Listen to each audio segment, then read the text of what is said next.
Selamat datang di Shift Malam. Oke, selamat datang lagi di Shift Malam. Dapat narasumber baru, namanya siapa sih namanya? Neng, siapa namanya Neng? Vina. Oh, Vina. Namanya Vina. Dia mau share ke kita nih tentang pengalamannya. Mau tahu seberapa serem sih pengalaman dia? Boleh dong, gimana ceritanya Vina? Oke, jadi langsung aja ya. Oh iya, jangan lama-lama. Jadi pas ya baru-baru ini sih, belum lama. Oh, baru-baru ini ya? Iya, baru-baru ini. Sekitar 2-3 bulanan yang lalu. Aku itu apa ya, orangnya kan pendiam. Dibilang pendiam juga gak sih? Aku tuh gak suka ngomong kalau misalnya gak diajak ngomong gitu. Oh, iya. Terus? Ya waktu itu kan aku kan masih awalan kerja. Terus ada interview tuh. Interviewnya itu lewat di online, lewat WhatsApp sama lewat Instagram. Dan di situ tuh aku gabung sekitar jam 10:30 deh kalau nggak salah. Malam apa siang? Malam. Oh, malam ya. Ya, jadi di situ tuh tertera alamat kantor, tertera juga alamat pengirim email, semuanya itu alamat lengkap udah tertera. Tapi pas dihubungin ulang, itu nggak bisa. Kata ada, kan kalau di interview kayak gitu biasanya ada pesan otomatis ya. Iya. Dari pesan otomatis itu aku dapat info, aku disuruh datang ke alamatnya. Disamarin aja ya alamatnya ya. Oke. Di daerah mana itu? Itu di daerah Jakarta Pusat. Oh, Jakarta Pusat. Oke. Kayak aku itu kan masih kental sama budaya Jawa. Oh iya. Emang by the way orang apa? Aku asli Jawa. Asli Jawa. Jadi wajar lah ya kalau kental sama budaya Jawa, emang dasarnya orang Jawa. Iya. Jadi menurut kepercayaan keluarga aku tuh, kalau di Jawa itu kan ada yang namanya kodam gitu kan. Oh iya. Kodam. Jadi kalau menurut ini aku tuh ada seseorang, entah itu apa, yang penting aku tuh harus percaya kalau ada seseorang yang benar-benar buntutin aku, apa ya bang? Sosok mungkin, bukan seseorang kali ya. Sosok. Terus percaya nggak percaya itu harus aku percayain. Kalau nenek aku itu kan dia lebih kental dari semuanya. Kalau nenek aku tuh kalau misalnya ada hari-hari besar kayak misalnya 1 Suro, Jumat Kliwon, Senin Pahing, kayak gitu, hari-hari Jawen kejawen gitu, itu selalu nyediain kayak kopi, teh, air bening, terus air kemenyan gitu. Bisa dibilang sesajen gitu ya. Iya, sesajen.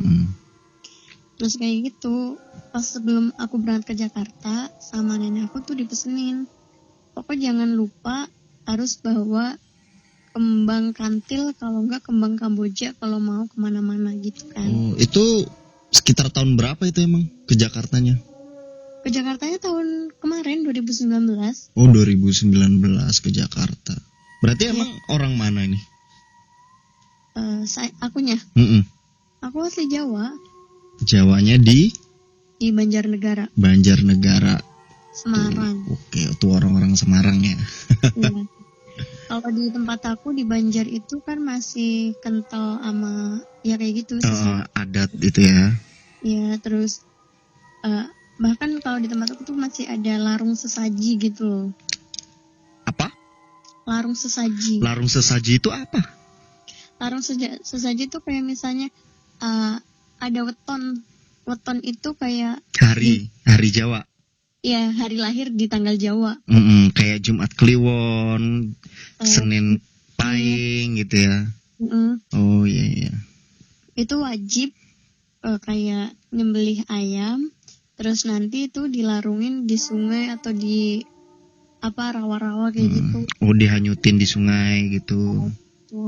Itu biar katanya biar selamat, biar rezekinya lancar gini, biar jelas biar membuang malapetaka gitu. Oh, tolak bala. Iya, bener. Tolak bala. Jadi kalau kemana-mana dipesenin sama nenek itu tuh buat bawa kembang kantil gitu ya. Jadi kembang kantilnya itu dicampur sama cabai merah 1, terus bawang merah, bawang putih sama kemiri. Tumis. Enggak ditumis. Ditusuk. Ditusuk di apa ya? Peniti. Oh, ditusuk di peniti. Kembang kantil itu Kamboja bukan ya? Bukan. Oh, Kalau beda ya. itu kayak kembang kenanga. Oh Mirip-mirip. iya. Tapi kalau kembang Kamboja itu kan yang biasa di kuburan-kuburan gitu. Iya, terus itu bawa jadinya akhirnya karena pesen dari nenek itu tiap hari bawa terus. Enggak. Jadi itu dibilang Vina tuh bandel. Terus nggak percayaan yang kayak gitu. Meskipun sebelum itu pernah sering ngalamin kejadian-kejadian yang aneh. Bahkan kalau dulu kan Vina kan sempat di asrama. Tau lah kalau di asrama itu kan keagamaannya lebih kental. Jadi udah ya nggak ngeh lah sama hal-hal yang kayak gitu. Apalagi di zaman modern mana ada sih yang kayak gitu. Kepercayaan Vina gitu ya. Tapi tuh lepas dari asrama kembali lagi nih ke rumah ke Banjar. Mulai dia dikenalin kayak sesajen kayak gitu lagi, dikenalin kayak budaya-budaya kayak gitu. Terus diramal gini lah, bukan ramal sih, kayak di tempat Vina tuh ada orang sesepuh yang dituakan, terus dia itu bisa kayak meramal masa depan gitu ceritanya. Terus kalau orang itu lihat Vina terus ini nanti bakal kejadian ini, ya entah kebetulan atau apa, emang udah direncanakan sama orangnya gitu, dan kejadiannya itu bener kejadian. Selang 2 hari itu langsung kejadian gitu. Jadi Vina biasa aja, nggak percaya orang apaan sih, orang kayak gitu doang, mungkin kebetulan atau gimana juga gitu kan. Jadi coba balik lagi ke yang tadi mau ke apa sih namanya, pas di Jakarta itu disuruh bawa kembang kantil gitu kan. Ya itu hampir setiap minggu. Karena kan dari kecil Vina itu kan tinggal sama nenek ya. Jadi setiap hari itu pasti ditelepon, dipesenin hari ini kegiatannya apa aja, ditanyain. Terus itu harus setiap hari itu diingetin harus bawa ini, bawa kantil ini. Terus bilangnya iya doang. Tapi begitu pergi ya udahlah enggak. Terus suatu saat itu kembali ke interview itu ya. Kembali itu siangnya udah dikasih tahu sama nenek, kamu nanti mau interview, kamu harus bawa ini gitu kan. Iya Nek, nanti dibawa. Setelah itu Vina bilang ke mama nggak usah bawa ini, yaudah nggak apa-apa, nggak usah gitu kan. Sampai di tempat alamat yang dituju itu, kebetulan pas waktu itu Vina naik ojek langsung ditinggal gitu kan, ditinggal di pinggir jalan. Vina tuh cuma nyari alamatnya doang gitu. Jalan kaki sendiri padahal belum nyampe tempatnya gitu ya. Belum, soalnya itu masuk gang gitu loh. Iya. Terus Vina ikutin tuh, kebetulan pas itu kalau nggak salah Vina masih ingat nomor 21 AB. Jalan Kenanga, kalau nggak Kenanga Melati deh. Cuma daerahnya itu disamarkan ya. Iya. Ntar pada takut lagi. Terus? Ya, gimana sih kalau orang mau interview pasti kan deg-degser gitu kan. Terus udah Vina langsung melangkah aja gitu. Terus udah setengah jam muter-muter, kok nggak ketemu. Ada 20 AB itu ada, tapi 21-nya itu nggak ada, nggak ketemu. Dari 20 itu langsung ke 24 sama ke 26. Oh, jadi 21, 22, 23 itu nggak ada? Nggak ada. Adanya 20 langsung ke 24. 26. Oh, langsung 26? Iya, langsung 26. Dan disitu pikirnya Vina itu, oh mungkin ini acak orang dari 25, dari 20. Langsung ke 26. 6 gitu. Mungkin acak lah ya. Di situ kan sekitar situ ada kayak warung angkringan gitu. Rame, terus Vina nanya, ibu, kan kebetulan ibu-ibu, Vina mau nanya nih alamat ini di mana gitu kan. Iya. Kata ibunya, oh ini Neng, itu tuh lurus belok ke kiri. Terus Vina ditunjukin ke gang lagi. Terus udah Vina langsung ke gang lagi. Ternyata tuh di situ cuma ada rumah kosong. Tapi alamatnya benar. Alamatnya benar di situ. Tapi rumah kosong. rumah kosong. Hai, Rumah itu selamat udah nggak datang di terawat, Shift Malam. genteng itu udah pada jatuh-jatuhan. Emang sih rumahnya megah, mewah gitu. Bentar. Coba kita mundur lagi ke cerita tadi. Itu pas nelpon, pesan otomatis ya? Pesan otomatis. Pesan Kan otomatis. kayak awalnya itu kayak Vina ngikutin live di ini loh, Instagram. Terus kayak gitu kan dari situ ada dibilang cantumin nomor WA gitu kan. Mungkin sebelum diperbaharui tuh alamatnya atau segala macamnya itu mungkin dia udah pindah kali ya, tapi belum diperbaharui mungkin. Ya, Vina nggak tahu soal itu sampai sekarang juga nggak tahu. Cuma setelah dari situ Vina kaget kan, kok rumahnya rumah kosong. Terus ada tulisannya rumah ini dijual gitu kan. Sempat nanya-nanya sama orang sekitar? Belum, pas waktu itu belum sempat nanya. Vina langsung balik tuh ke warung tadi. Dan di warung tadi itu ibunya udah beda. Bukan ibu-ibu yang pertama kali Vina tanyain. Oh, saudaranya mungkin atau orang lain yang gantiin, ibunya lagi pergi? Jadi Vina bilang, ibu ini kan Vina kan ya namanya orang kesasar pasti kan tanya balik ya. Ibu ini nih kok alamatnya kok rumah kosong gitu kan. Terus mbaknya emang tadi nanya ke sini ya gitu kan. Ibu saya nanya ke sini. Tapi kan saya nggak ngasih tahu di situ emang rumah kosong, tapi alamatnya itu bukan alamat situ. Di situ emang udah lama kosong, udah 2-3 tahunan rumah itu kosong, digituin kan. Oke. Aduh gila, merinding anjir. Udah dari situ. Enggak. Gue masih nggak habis pikir gini loh maksudnya. Jadi pas ke warung nanya, orangnya itu memang cuma ada ibu-ibu itu atau rame? Pas yang pertama itu rame, ada mungkin 10 orangan lah.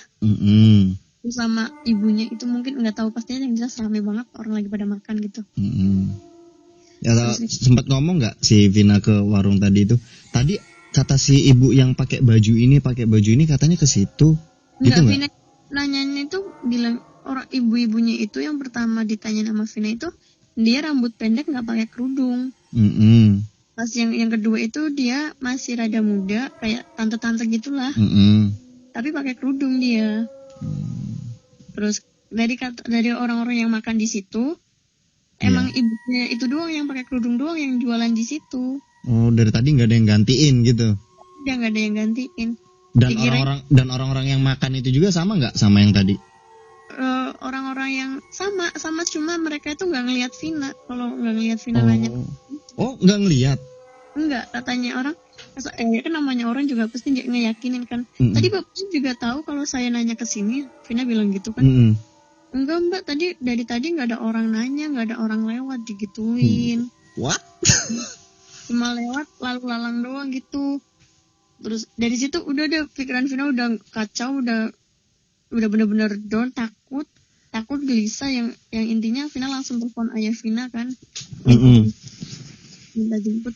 Dari situ udah pulang dari kejadian itu selama 2 hari Vina demam, panas dingin, sampai muntah-muntah gitu. Hanya mungkin ya. Iya.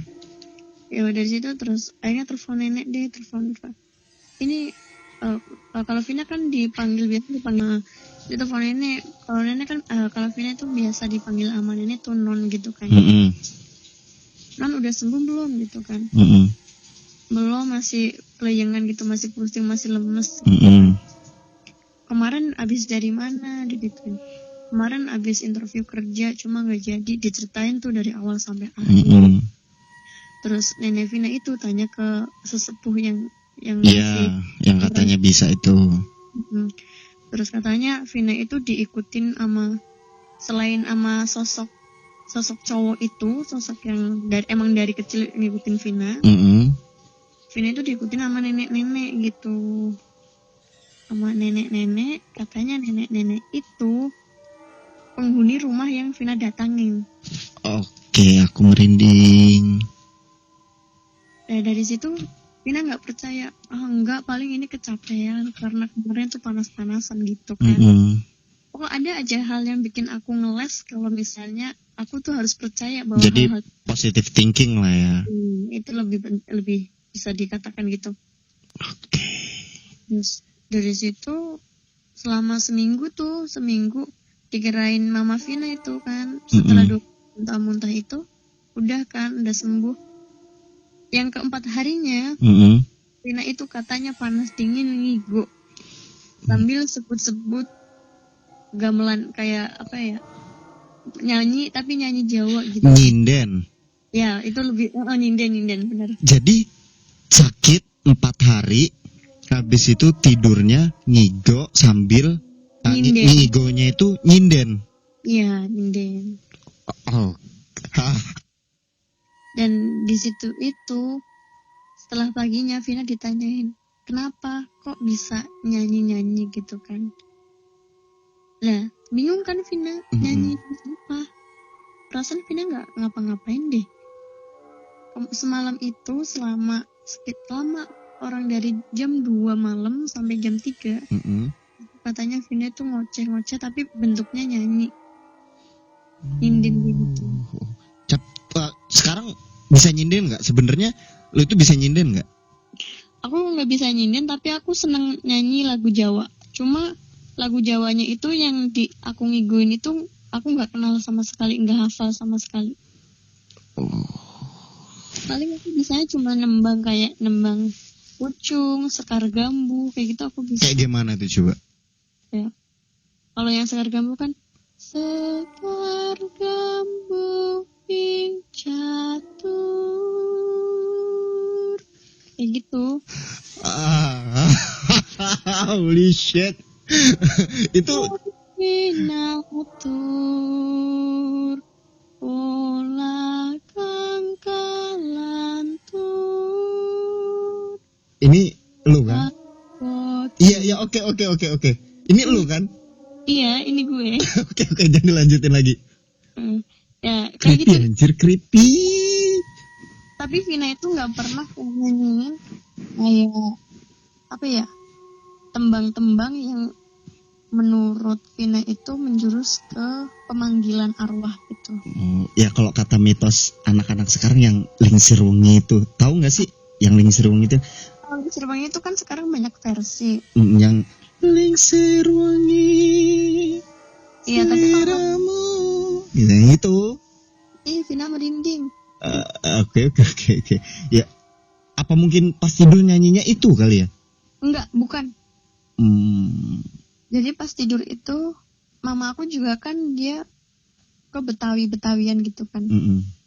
Lebih cenderung ke apa ya? Enggak ke klasik, lebih cenderung ke modern gitu ya. Oh, jadi kayak cendol dawet gitu ya? Dawet kayak gitu. Cuma Mama Vina masih percaya kayak yang sajen-sajen itu Mama Vina masih percaya. Jadi pas Vina sakit itu sama Mama Vina itu dikasih bunga mawar, bunga melati, bunga kenanga, bunga kamboja, bunga kantil. Iya. Dikasih itu baru sembuh. Di bawah kasurnya Vina. Enggak sembuh, belum sembuh. Tapi bunga kamboja sama bunga kenanganya itu hilang. Hilang kemana? Cuma sisanya yang 3 itu bunga apa tadi? Bunga mawar, bunga melati, sama bunga kantilnya itu masih ada. Jadi kenanga sama kambojanya itu hilang. Iya. Terus dari situ tuh sering ditanya-tanyain. Kamu habis ngapain gitu kan? Vina nggak habis ngapa-ngapain. Itu masih sadar. Vina masih ditanyain itu masih logis. Lihatnya nggak ada yang namanya teriak-teriak itu nggak. Tapi begitu hari ke-6 Vina itu katanya udah nggak bisa ditanya, diem, duduk, terus kayak gitu, negeri dongeng deh. Pokoknya diem, duduk, maunya itu rambutnya Vina itu dikepang. Kayak nona Jawa yang kepangnya itu satu terus diselempangin ke kiri gitu. Ya, oke. Aduh. Dan Vina itu minta sisa bunga yang ada di kolong itu dipasang di rambut Vina. Terus Di situ katanya Vina juga nyanyi nggak jelas, nyanyi Jawa nggak jelas, nggak tahu dia nyanyi apa. Terus dari situ udah nggak disadarin diruqyah. Vina sempat diruqyah 2 kali. Diruqyah 2 kali sembuh. Terus dari situ sampai sekarang Vina itu sering lihat hal-hal yang aneh. Yang mungkin yang lain Vina bisa lihat gitu. Oke, Vina. Dengerin lagi di episode selanjutnya masih sama Vina, kayaknya cukup menarik ini. Oke, Vina, thanks buat share-nya. Kita tunggu lagi ceritanya. Kita kepentok sama durasi. Oke, thanks Vina.